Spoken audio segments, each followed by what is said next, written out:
আসসালামু আলাইকুম, আপনাদের সবাইকে স্বাগত জানাচ্ছি। এখনকার আলোচনায় আপনাদের সঙ্গে আছি আমি সিরাজুল ইসলাম। দর্শক, ইরানের সর্বোচ্চ নেতা শহীদ আয়াতুল্লাহ আলী খামেনির বিদায় অনুষ্ঠান একেবারে আনুষ্ঠানিকভাবে আজকে শুরু হয়েছে সরকারিভাবে।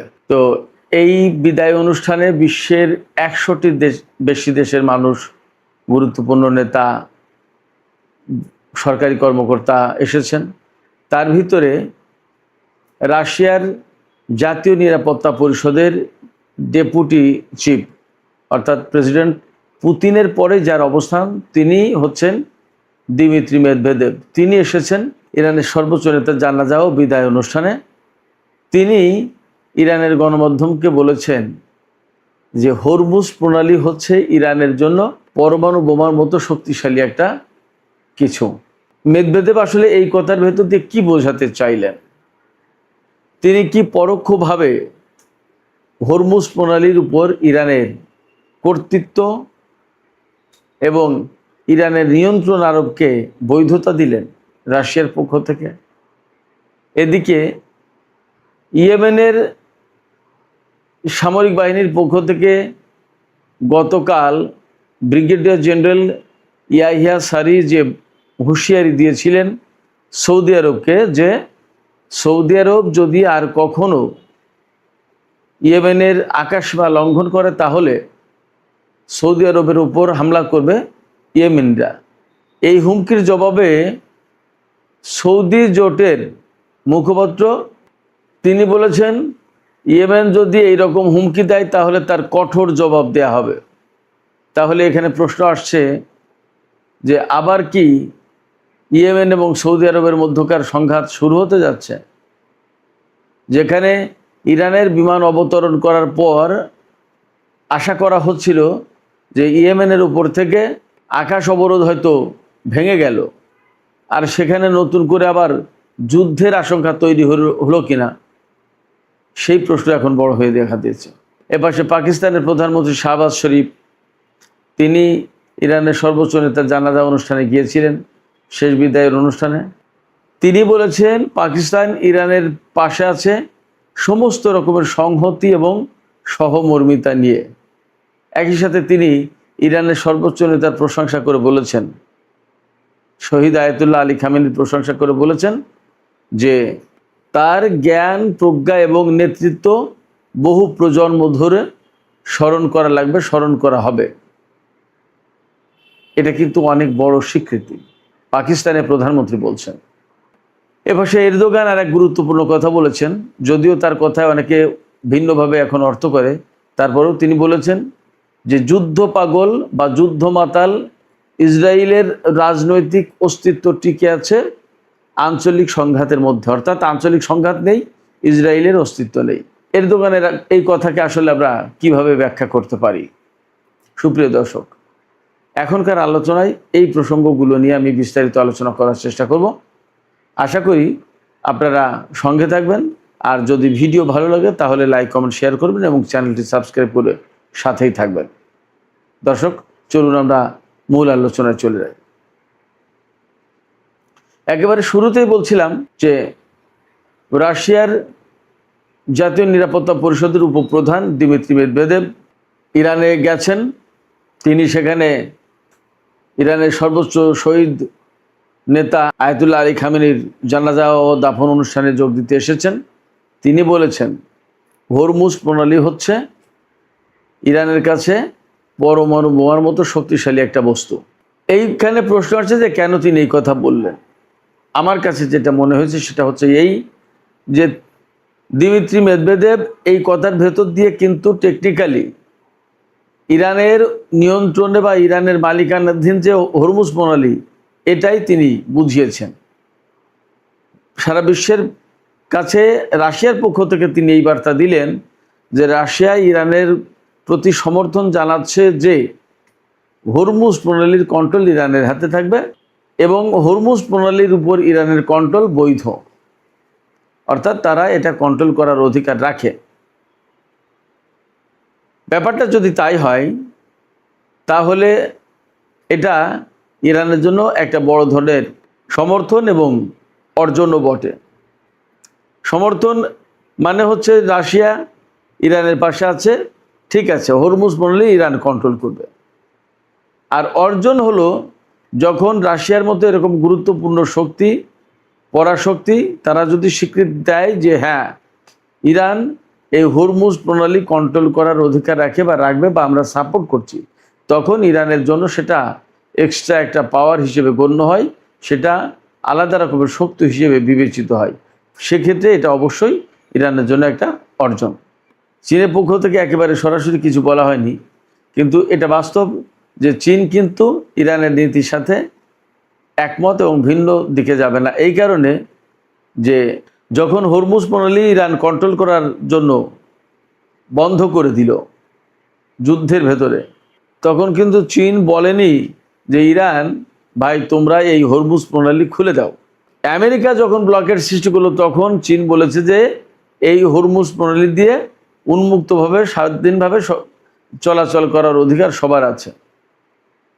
এবং ইরানের যে বক্তব্য, এই বক্তব্যের জবাবে আমেরিকা কি বলবে?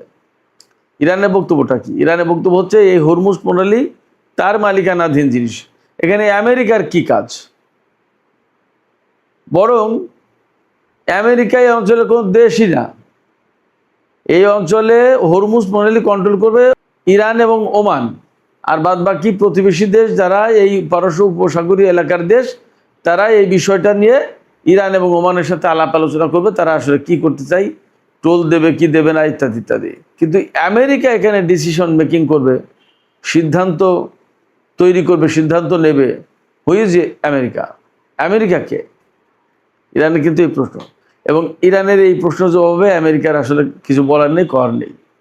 শুধু তাই না, ইরানের অন্যতম উপপ্রধানমন্ত্রী কাজেম গরিবাবাদি আজকেই বলেছেন, আজকে মানে 4 জুলাই 2026, কাজেম গরিবাবাদি বলেছেন যে মধ্যপ্রাচ্য আমেরিকার কোনো মঞ্চ নয় যেখানে তারা তাদের শক্তিমত্তা দেখাবে, অর্থাৎ শক্তি প্রদর্শনের কোনো মঞ্চ এই মধ্যপ্রাচ্য না।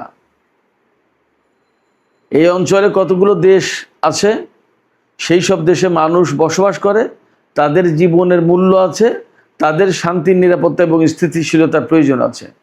আমেরিকা তার ভূখণ্ড নিরাপদে রেখে তার দেশের জনগণকে, মার্কিন সরকার নিরাপদে আরামে রেখে এই মধ্যপ্রাচ্যে এসে যুদ্ধ করবে, আর মানুষ মরবে, মধ্যপ্রাচ্যের অশান্তি ভোগ করবে, মধ্যপ্রাচ্যের মানুষ, বোমা ফাটবে, ক্ষেপণাস্ত্র মারা হবে, তার আগুন, তার তর্জন, তার গর্জন, সমস্ত সব কিছু ভোগ করবে মধ্যপ্রাচ্যের মানুষ। এটা কি রঙ্গমঞ্চ নাকি? এটা নাট্যমঞ্চ না, এটা ক্ষমতা দেখানোর কোনো মঞ্চ না। ইরানের অন্যতম উপপররাষ্ট্রমন্ত্রী কাজেম গরিবাবাদি এই কথা বলেছেন, একদম পরিষ্কার। তার মানে হচ্ছে America please go from here, এখান থেকে দয়া করে তুমি যাও, এখানকার যে সমস্যা সেটা আমরা দেখব। আমরা দেখব মানে মধ্যপ্রাচ্যের দেশগুলো, প্রতিবেশী দেশগুলো। সেক্ষেত্রে আমেরিকার জন্য এই দিমিত্রি মেদভেদেবের কথাটা খুবই গুরুত্বপূর্ণ। আমেরিকার জন্য সেটা একটা বড় ধরনের চ্যালেঞ্জ। নতুন একে তো ইরান হরমুজ প্রণালী দাবি করছে এবং বলছে যে তারা জোর করে হলেও এখান থেকে টোল নেবে। সেখানে রাশিয়া যখন বলে যে না, এটা ইরানের জন্য একটা পরমাণু বোমার মতো শক্তিশালী জিনিস, তখন তো সেটা সোনায় সোহাগা হয়ে যায়। যাই হোক, সেক্ষেত্রে এখন ইরানের সামনে একটা ভালো সুযোগ, অবশ্যই আগের থেকেই ছিল, সেই সুযোগ এতদিন কাজে লাগায়নি, এখন কাজে লাগাবে, হরমুজ প্রণালী তারা কন্ট্রোল করবে। এদিকে পাকিস্তানের প্রধানমন্ত্রী শাহবাজ শরীফ ইরানে গিয়েছিলেন। তিনি বলেছেন যে আমরা ইরানের পাশে সমস্ত সহমর্মিতা এবং সংহতি নিয়ে আছি। এর পাশাপাশি তিনি আরেকটি কথা বলেছেন যে ইরানের সর্বোচ্চ নেতা যিনি শহীদ হয়ে গেলেন, তার জ্ঞান, প্রজ্ঞা এবং নেতৃত্ব আরও বহু প্রজন্ম ধরে স্মরণ করা লাগবে। আমি এখানে একটা কথা বলি, আমার একটা অভিজ্ঞতা শেয়ার করি। আমি তো যেহেতু দীর্ঘ 10 বছর ইরানে ছিলাম, একবার সর্বোচ্চ নেতার সাথে দেখা করার সুযোগ হয়েছিল। তার বাড়িতে আপনারা যদি কোনোদিন টিভিতে বা কোনো জায়গায় দেখেন যে সর্বোচ্চ নেতা বক্তব্য দিচ্ছে তেহরানে, তাহলে তার বাড়িতে একটা বিশেষ বৈঠকখানা অর্থাৎ কনফারেন্স রুম আছে। সেই কনফারেন্স রুমে লোকজন যায়, সেখানে সর্বোচ্চ নেতা বক্তব্য দেন, খুবই সাধারণ সাদা মাটা। তা আমি সর্বোচ্চ নেতার কাছাকাছি যাওয়ার একদিন সুযোগ পেয়েছি। এছাড়া তার বক্তব্য, তার বিভিন্ন জ্ঞান গর্ভ আলোচনা তো আমি শুনেছি বিভিন্ন সময়। তার জ্ঞান এবং তার প্রজ্ঞা যে কতটা সে তো আমরা জানি কম বেশি, দুনিয়ার মানুষ সবাই জানে। তবে তার সাথে সাক্ষাৎকারের সেই স্মৃতিটা আপনাদের সাথে একটু স্মরণ করি। এটা 2015 সালের দিকের ঘটনা হবে সম্ভবত, যতদূর মনে পড়ে। একদিন আমাদের অফিস থেকে জানানো হলো যে সর্বোচ্চ নেতার দরবারে বিভিন্ন বিদেশি মেহমানের উপস্থিতিতে একটা ছোটোখাটো একটা জনসমাবেশের আয়োজন করা হয়েছে। সেই সমাবেশে বক্তব্য রাখবেন সর্বোচ্চ নেতা। আমরা কে কে যেতে আগ্রহী? তো আমি সাথে সাথে জানালাম যে হ্যাঁ, আমি যেতে আগ্রহী, আমি আগামীকাল যেতে চাই প্রোগ্রামটায়। তো ঠিক আছে, অফিস থেকে যাওয়ার ব্যবস্থা করলো। অফিস থেকে গাড়ি দেয়া হলো, গাড়িতে গেলাম একেবারে সর্বোচ্চ নেতার বাসভবনের ওখানে, যেখানে তিনি কথা বলবেন। যাওয়ার পরে অনেকক্ষণ আমরা বসে থাকলাম, অপেক্ষায় থাকলাম। বিশ্বের বহু দেশের লোকজন, বহু দেশের, আফ্রিকা, ইউরোপ, বিভিন্ন দেশের লোকজন। তো সেই আমরা সবাই একটু অপেক্ষায় থাকলাম। অনেক লোক, অনেক লোক, তার সাথে ইরানিরা তো আছেই। তারপরে প্রায় দুপুর 12টার পর নাগাদ আমাদেরকে ভেতরে যাওয়ার অনুমতি দেওয়া হলো এবং আমরা অন্তত 10টা চেক পয়েন্ট পার হয়ে ওনার সেই সম্মেলন কক্ষে ঢুকলাম।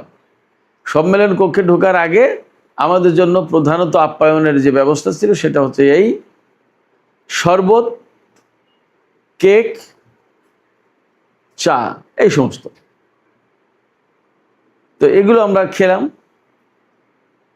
এগুলো সাধারণ, খুব সাধারণ আপ্যায়ন ইরানে, একদম কমন, সব জায়গায় প্রায় এই সমস্ত আপ্যায়ন হয়। তো আমরা শরবত, চা, কেক এগুলো খেলাম। অজু করে আমরা জোহরের নামাজটা পড়লাম একেবারে জামাতে, ওনার ইমামতিতে, সর্বোচ্চ নেতার ইমামতিতে। তারপরে উনি বক্তব্য রাখা শুরু করলেন নামাজ শেষে। আমরা একেবারে মন্ত্রমুগ্ধের মতো সেই বক্তব্য শুনলাম। আমি যেহেতু কিছু কিছু ফার্সি বুঝি, সব তো বুঝি না, আর উনি তো অত্যন্ত উচ্চমার্গীয় কথা বলেন। তারপরেও ভালো লাগলো, শুনলাম এবং দেখলাম যে দফায় দফায়, কথায় কথায় মানুষ ইসরায়েল নিপাত যাক, আমেরিকা নিপাত যাক, এই স্লোগান দিচ্ছে। ফার্সির স্লোগান মার্ক বার আমেরিকা, মার্ক বার ইসরায়েল, এইটা বলে, এরকম স্লোগান দিচ্ছে। আমরা মন্ত্রমুগ্ধের মতো তার কথা শুনছিলাম, খুব ভালো লাগছিল। আমার কাছে সবচেয়ে আকর্ষণীয় যে বিষয়গুলো মনে হলো তখন, যে তার কি কণ্ঠ, দরাজ কণ্ঠ, এত সুন্দর কণ্ঠ এবং বাচন ভঙ্গি যে এত সুন্দর, এত সুন্দর করে গুছিয়ে কথা বলেন, মানে সেটা না দেখলে না শুনলে বোঝা মুশকিল। আর কি রুহানি চেহারা, কি সুন্দর, মানে চেহারা মোবারক, যেমন সুন্দর মুখে চাপ দাড়ি, সাদা দাড়ি, তারপরে টকটকে ফর্সা মানুষ, কালো পাগড়ি, গায়ে সম্ভবত খয়েরি কালারের একটা আভা ছিল। এই যে মানে তার যে ব্যক্তিত্ব, মানে অন্যরকম, তার যে প্রভাব এবং তার জন্য যে নিরাপত্তার ব্যবস্থা ছিল, বিরাট ব্যাপার। আমি শুনেছি ইরানের সর্বোচ্চ নেতা প্রতিদিন তার যে চালটুকু লাগতো সেই চালটুকু তিনি কিনে খাওয়ার ব্যবস্থা করতেন। ইরানিরা সাধারণত দুপুরবেলায় ভাত খায় আর সকালের রুটি, রাতেও রুটি, বেশিরভাগ ক্ষেত্রে এমন হয়। সেক্ষেত্রে চালের খরচ কম আর চালের দাম বেশি ইরানে। ইরানের সর্বোচ্চ নেতার পরিবারের জন্য যতটুকু চাল লাগতো প্রতিদিন, ততটুকু চালের ব্যবস্থা প্রত্যেক দিন করতেন, অর্থাৎ 10 দিনের চাল তিনি কিনে রাখতেন না। তার জীবন এত সহজ সরল সাধারণ ছিল। অসম্ভব রকমের সুন্দর ব্যক্তিত্বের অধিকারী এবং মানুষের প্রতি, দেশের প্রতি তার ভালোবাসা অন্যরকম। আর ইসলাম সম্পর্কে জ্ঞান গরিমা, সে কথা তো নতুন করে বলার অপেক্ষা রাখে না। সেক্ষেত্রে পাকিস্তানের প্রধানমন্ত্রী শাহবাজ শরীফ যে বক্তব্য দিয়েছেন যে শহীদ সর্বোচ্চ নেতার প্রজ্ঞা, জ্ঞান এবং নেতৃত্ব বছরের পর বছর, বহু প্রজন্ম ধরে স্মরণ করা হবে। কথাটা আসলেই সত্য। তার প্রজ্ঞার একটা ছোট্ট ইঙ্গিত আমি দিই, ঘটনা তুলে ধরি। ইরানের সর্বোচ্চ নেতার প্রজ্ঞা বা জ্ঞান, গভীর জ্ঞান যদি শোনেন বুঝবেন। তিনি সবসময় বলতেন এই নিষেধাজ্ঞার কারণে যে ইরানি জনগণকে প্রতিরোধমূলক অর্থনীতি বাস্তবায়ন করতে হবে। এই প্রতিরোধমূলক অর্থনীতিটা কি? প্রতিরোধমূলক অর্থনীতি হচ্ছে এই যে, যেহেতু পশ্চিমারা, আমেরিকা সহ পশ্চিমা দেশগুলো ইরানের উপর নিষেধাজ্ঞা চাপিয়ে দিয়েছে, তার মানে ইরান টাকা থাকলেও বিশ্বের বিভিন্ন দেশ থেকে অনেক কিছু কিনতে পারবে না। তার মানে ওরা ইরানকে দেবে না। তাহলে কি করতে হবে? তাহলে খরচ কমাও তোমরা নিজেরা প্রথমত, দ্বিতীয়ত তোমরা নিজেরা এটা বানানোর চেষ্টা করো। যদি নিজেরা বানাতে পারো তাহলে আর বাইরের মুখামুখি হওয়া লাগবে না। ওরা নিষেধাজ্ঞা দিলে আমাদের আটকাতে পারবে না। এই যে প্রতিরোধ, অর্থাৎ নিষেধাজ্ঞা দিয়েছে, নিষেধাজ্ঞা ঠিক আছে, থাক, ওইখানে পড়ে থাক। এই নিষেধাজ্ঞা থাকলে এখানে, আর এইবার নিষেধাজ্ঞা দিয়ে আমাদেরকে যা করতে দেবে না আমরা তাই নিজেরা করি। অর্থাৎ নিজেরা গাড়ি বানায়, নিজেরা টিভি বানায়, নিজেরা মোবাইল বানায়, নিজেরা ফ্রিজ বানায়, নিজেরা যা কিছু প্রয়োজন তা আমরা নিজেরা বানাই এবং আমরা এটা ব্যবহার করি নিজেরা। আমেরিকার মুখাপেক্ষি আর না হই। আমেরিকার মুখাপেক্ষি যখনই হচ্ছে তখন তারা চেপে ধরবে। অতএব তাদেরকে প্রতিরোধ করো, নিজেরা নিজেদের কাজ করে, নিজেরা নিজেদের প্রয়োজন মিটিয়ে।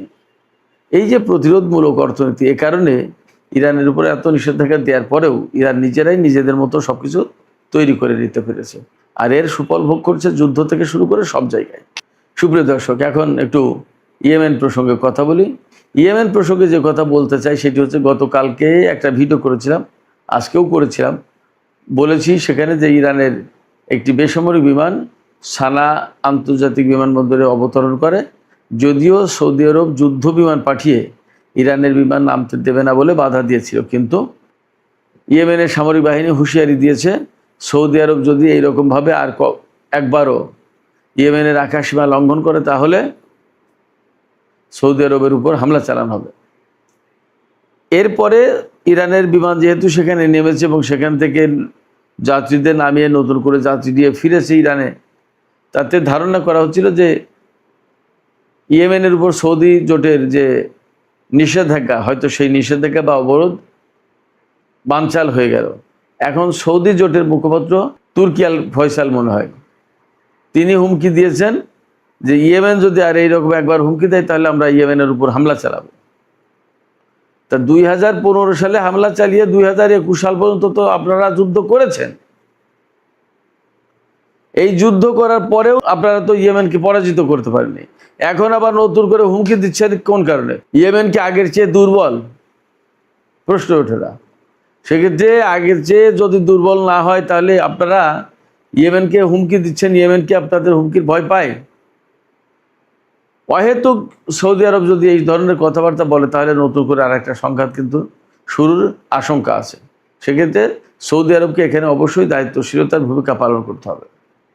সৌদি আরবের ওই কর্মকর্তা বলেছেন যে ইয়েমেনের নেতারা নিজেদের দায়িত্ব ঠেকানোর জন্য ইয়েমেনের জনগণের কাছে যে অন্যায় করেছে সে অন্যায় ঢাকার জন্য এখন সৌদি আরবকে হুমকি দিচ্ছে।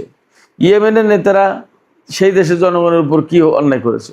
সৌদি আরব যদি ইয়েমেনের উপর যুদ্ধ চাপিয়ে না দিত তাহলে কি এই পরিস্থিতি হতো? ইয়েমেন, অর্থাৎ ইয়েমেনকে সৌদি আরব করদ রাজ্য বানিয়ে রাখতে চায়, কিন্তু মনে হয় সেই খায়েশ আর পূর্ণ হবে না, হওয়ার কোনো কারণ নেই।